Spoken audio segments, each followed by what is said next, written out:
नद नदी समुद्र तटरे परिपूर्ण ओडिशा रे गोटे एडवेंचर स्पोर्ट्स दुसाहसिक क्रीड़ा अशेष अवसर अच्छी सुजोग रही ओडिशा रे प्रथम थर आज पखापाखि 150 पिला नहीं ए वाटर स्पोर्ट्स एडवेंचर स्पोर्ट्स आयोजन करा जो 10टी डिसिप्लिन ऐड करा एवं kayaking canoeing scuba diving wind surfing एभली अनेक डिसिप्लिन रे मध्य पिला माननकु आज तालीम प्रदान करा जाउछे समान के भितर कंपटीशन करा जाउछी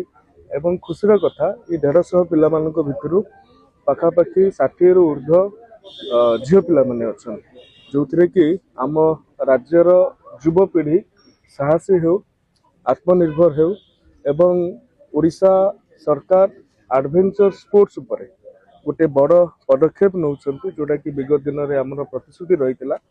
चलित वर्ष क्रीड़ा विभाग